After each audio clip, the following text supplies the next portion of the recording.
Hey friends, welcome to Global Footprints. This is a space where we get real about what it means to grow up between cultures. We talk about how to make sense of identity, home, and belonging in light of timeless biblical truth. Today, I'm reading a blog post I wrote about one of the hardest questions to be asked as a third culture kid and how to navigate being asked it. So let's get started. It's the question that makes every third culture kid pause. Where are you really from? Not where do you live, not where were you born, not where did you grow up, but this elusive, loaded version. Where are you really from? It comes with a tone, a tilt of the head, and that look that says, I know there's more to you than what you've said so far. If you're a third culture kid, you know the pause well. It's the moment your brain flips through all the countries, cultures, and experiences you've been to or had, trying to figure out the answer the other person actually wants. Nationality, ethnicity, passport, accent, place you just flew in from. Knowing that whatever answer you give, there is the very likely possibility that it won't satisfy the person asking. We do mental gymnastics to tailor our response. We read the room.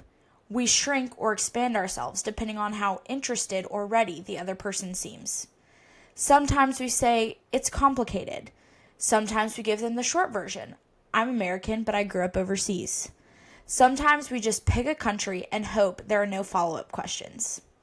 In my case, sometimes I tell people the state my parents now live in so I don't get asked a million questions that I don't feel very prepared to answer. The truth is, we're from everywhere and nowhere all at once. We carry home in our hearts, not just in our passports. We've left pieces of ourselves in airports, school hallways, dusty streets, and humid markets.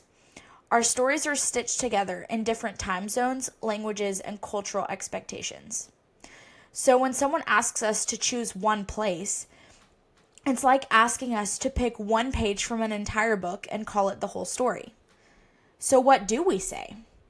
Well, there's no perfect answer, but there is power in choosing how to respond. Some days you might give the long, winding, beautiful version. Other days, a one-liner will do. And both are valid. Both are enough. If you're a fellow TCK reading this, you don't owe anyone your full story unless you want to share it. Your identity is layered, complex, and yours. But there is beauty and connection in sharing the layers with people that are interested enough to listen. And if you're someone asking the question, try asking where someone feels most at home. You might get a much richer answer and a much better connection.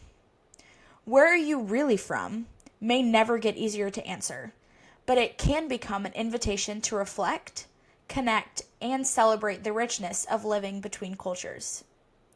So the next time someone asks, take a deep breath, smile, say whatever version feels right that day. You're from everywhere, and that's your superpower. Thanks for joining me today. Remember, your global footprint may span cultures and countries, but your true identity is anchored in Christ.